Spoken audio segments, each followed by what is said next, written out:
기독교 강요 이익은 1장에서 5장까지는 전체적으로 인간의 타락을 다룹니다. 그 중에서 1장과 2장은 하나님이 아담과 언약을 맺으셨다는 사실, 그런데 아담이 언약의 조건인 순종의 행위를 하지 않았다는 것, 곧 불순종하였다는 것, 그리하여 죄를 지었다는 것, 그리하여 아담이 타락하였다는 것, 그 타락으로 모든 인류가 이제 사망에 이르고 전적 무능, 전적 부패의 오염에 이르게 되었다는 바로 원죄에 대해서 다루고 있습니다. 오늘은 이건 1장, 그 중에서도 서반부인 1절에서 3절까지를 우리가 살펴보겠습니다. 여기에서 칼빈은 우리 인류를 하나님이 얼마나 순전하게 지으셨고 대단하게 지으셨는가, 이 부분을 먼저 이야기하고 그 가운데서 인간이 타락하여 얼마나 비참하게 되었는가. 우리는 이미 기독교 강요 1권 1장 1절에서 그의 모든 지혜는 하나님을 아는 지식과 우리 자신을 아는 지식으로 이루어진다. 하나님을 아는 지식은 창조주 하나님과 구원주 하나님을 아는 지식, 그리고 우리 자신을 아는 지식은 원 하나님의 형상, 곧 창조 때 우리의 모습, 그리고 타락한 하나님의 형상, 타락한 후 우리의 모습, 그리고 회복된 하나님의 형상, 예수 그리스도의 은혜로 구원받은 우리의 모습, 이 세 가지 지식. 그래서 우리 자신을 아는 지식은 원 하나님의 형상, 타락한 하나님의 형상, 회복된 하나님의 형상으로서 우리의 모습, 그것을 아는 지식이라고 말한 바 있었습니다. 오늘 이 부분에서도 칼빈은 다시 이 점을 부각시킵니다. 우리 자신을 아는 지식이 너무나 중요하다. 어떻게 보면 우리 자신에 대한 무지야말로 외계적인 어떤 사물, 어떤 사건에 대한 무지보다 더 심각한 병이다 라고 그렇게 이야기합니다. 칼빈에게 있어서 무지라는 것은 죄의 열매입니다. 철학자들이 여러 이야기를 하지만 그들은 사실 자신들의 무지를 드러낼 뿐입니다. 왜냐하면 철학자들은 여전히 사람 자신, 곧 철학자 자신에게서 유능함을 발견하려고 들고 타락한 인류의 비참함을 보지 못하기 때문에 스스로 존귀하고 탁월하다는 그러한 전제하에 사상을 전개하기 때문에 그렇습니다. 그러나 하나님이 우리에게 알게 하는 지식은, 다시 우리가 기독교 강요 1권 1장 1절에서 우리 자신의 절망하지 않고는 하나님을 갈망할 수 없다 라고 말하지 않았습니까? 바로 우리 자신의 실망하지 않고는, 우리 자신의 비참함을 헤아리지 않고는 하나님을 경배할 수도 없고 찬양할 수도 없고 또 참 지식으로 나갈 수 없다라고 그렇게 말하지 않습니까? 하나님이 우리에게 창조 때 부여하신 것이 무엇이고, 그리고 그것을 얼마나 후하게 우리에게 베푸시고, 일반적인 은총이죠. 인간 모두에게 하나님이 베푸신 은총, 그것이 창조 때만 아니라 창조 이후로 지으시고 보살피고 또 생육하게 하시고 보존하시고 통치하시고, 이 모든 것을 통하여 하나님이 은총을 드러내시지 않았습니까? 만약 우리가 순전히 머물렀다면, 이런 만약은 역사적으로 전제할 수 없지만 만약 아담이 타락하지 않았더라면, 그리하여 인류가 순전하게 머물렀다면 우리 인류는 하나님이 주신 그 형상 가운데 탁월함과 고상함과 존귀함을 더없이 빛냈을 것입니다. 모든 만물보다 뛰어난 것이 하나님의 형상을 한 사람 아니겠습니까? 그래서 사람은 하나님의 형상의 최고의 그러한 존재로서 하나님의 어떠하심을 가장 잘 드러내는, 어린아이조차도 웅변하는 그러한 표본이라고 하지 않았습니까? 그런데 인간이 타락한 것입니다. 자기의 죄로 타락했습니다. 자유의지를 주셔서 선을 택하여 하나님을 기쁘시게 하는 그 자리로 나아갈 수 있게 하셨는데도 사람이 자기 뜻대로 악의 자리에 섰습니다. 불순종의 자리에 섰습니다. 교만과 배은망덕이 도사리고 있었던 것이죠. 하나님께서 모든 것을 다 베푸셔서 누리게 하셨는데, 동상실과를 다 먹게 하셨는데, 배고픔이 없었는데, 그리고 사물의 이름을 짓고 진성의 이름을 짓고 새의 이름을 짓고 생물의 이름을 지을 정도로 지식 있게 하셨는데, 지식이 모자라지 않는데 괜히 선과 악을 알게 하는 열매의 실과를 따먹은 것이죠. 무조건적 불순종을 한 것이죠. 그리하여서 하나님이 우리에게 주시는 복됨, 선함, 의로움, 거룩함, 이런 것들을 다 상실해 버렸죠. 그리하여 치욕에 속하고 불명예에 속하고 우매한 가운데 있는 그러한 비참한 상태로 인간이 전락하고 말았다는 것입니다. 하나님의 형상대로 우리가 온전했다면, 그리하여 하나님이 모든 것을 주시고 이제 그 순종을 보시고자 하는, 그래서 영광받고자 하시는, 하라는 적극적인 명령도 아니라 하지 말라는 소극적인 명령. 모든 것은 다 먹되 선과 악을 알게 하는 그 실과는 먹지 마라. 그 나무의 열매는 먹지 마라라고 하셨는데 그 나무가 어떤 선과 악을 알게 하겠습니까? 그건 하나님의 약속이죠.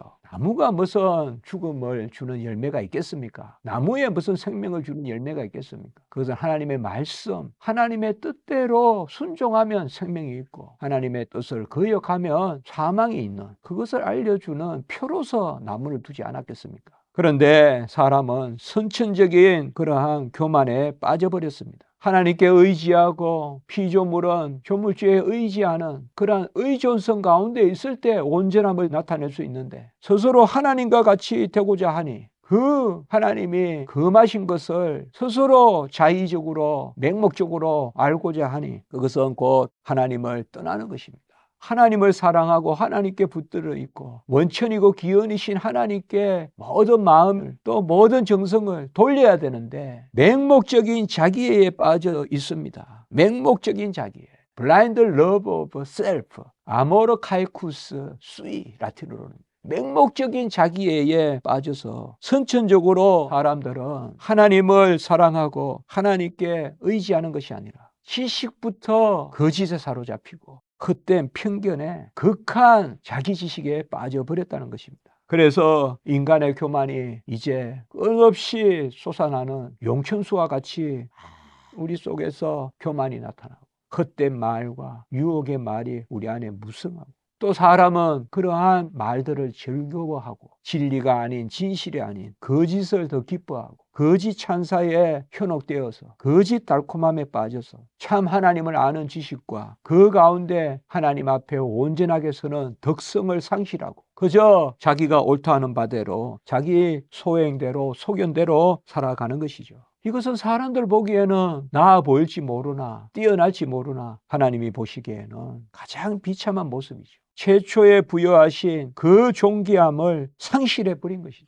하나님이 인정하시는 의로움과 선함을 잃어버린 것이죠. 하나님이 주시는 불멸을 다 버린 것이죠. 더 이상 불멸의 존재가 되지 못한 하나님과 함께 있어야 영원한 존재고 불멸의 존재입니다. 그저 죄 가운데 죽음 가운데 형벌 가운데 저 무지경의 불목 가운데 거하는 것은 시간의 끝은 없을지라도 그것은 결코 불멸이라고 할 수 없죠. 그거는 이미 멸망 상태로 계속 있는 거죠. 멸망 상태로 영원히 있는 것입니다. 우리가 불멸이라고 하는 것은 생명으로 하나님의 자녀됨으로 그의 품 안에 영원히 있는 것이 불멸인 것입니다. 그러므로 우리가 무엇보다 해야 될 것이 무엇입니까? 칼빈은 겸손의 무릎을 꿇어야 된다. 우리가 우리 자신에 대하여 낙담하고 절망하고 실망하고 이것은 어떻게 보면 당연한 것입니다. 타락한 인류가 자기 자신에게서 찾을 것이 무엇이 있겠습니까? 무슨 지식을 우리가 우리 자신에게 찾겠습니까? 무슨 의를 찾겠습니까? 무슨 뜻조차도 우리가 우리 자신에게서 찾을 수 있는 것이 있겠습니까? 겸손의 무릎을 꿇으라. 우리 안에 자랑할 만한 것이 하나도 없다. 사람끼리 서로 자기들끼리 옳다 하는 그러한 자의적인 교만에 빠진 배은망덕한 그러한 자기의 자기 자랑은 있을지 모르나 하나님 앞에서 무엇 하나도 우리는 가져갈 것도 내어놓을 것도 자랑할 것도 없다는 것입니다. 그러므로 우리는 무엇보다도 칼빈은 두 가지를 묵상해야 된다고 이야기합니다. 첫 번째는 하나님이 우리에게 분명한 창조의 목적을 두셨다는 것. 모든 만물보다 인류를 마지막에 지으신 것은 만물을 준비해서 인류에게 사용하라고. 이 말은 하나님은 인간 창조를 창조의 목적으로 여기신 것이죠. 그런데 하나님이 인간을 창조한 목적은 또 무엇일까요? 그는 언약을 체결하셔서 자녀 삼고자 하심에 있었습니다. 인간은 피조물로서는 생육하고 번성하고 충만하고 다스리고 지키는 최고의 영장권을 가지고 있었지만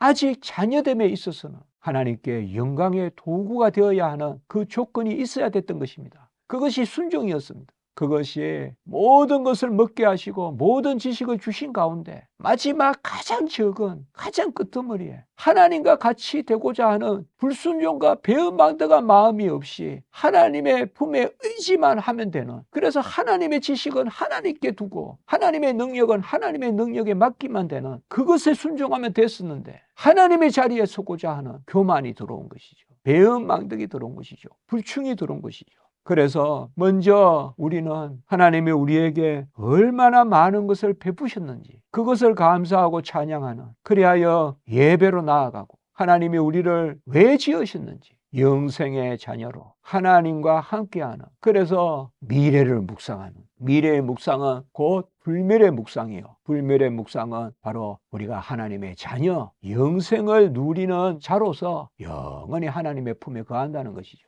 이것을 먼저 우리가 묵상해야 된다. 하나님이 우리에게 베푸신 것이 얼마나 많은 것이요, 고상한 것이요, 부유한 것인가를 묵상해야 된다. 그리고 두 번째는, 그리고 우리 자신을 다시 돌아봐야 된다. 타락한 인류의 모습을 다시 봐야 된다. 그래서 우리가 뭘 할 수 있는가를 살펴봐야 되는데 결국 그것은 우리가 뭘 할 수 없다는 것을 발견하게 되는 것이다. 그래서 재미있는 표현을 씁니다. 사람은 자기의 재능들에 대해서, 아니 그 재능들의 결핍에 대해서 분명히 헤아려 보아야 된다. 우리가 우리 자신에 대하여 무엇을 헤아릴 때는 없음을 헤아리게 된다는 것이고, 우리의 재능을 헤아려 보아야 되는데 결국 그것은 우리에게 얼마나 재능이 결핍되어 있는가를 헤아려 보는 것이다 라고 이렇게 이야기합니다. 최고의 것을 부유하게 베푸셨는데 오그라들고 찌그라들어서 볼품없고 아무것도 할 수 없는 흉하고 무능한 인간이 되어버렸다. 이 두 가지 지식을 우리가 함께 묵상해야 된다라고 칼빈은 먼저 인간의 타락과 원죄를 다루기 전에 이렇게 서론적으로 이야기하고 있는 것입니다.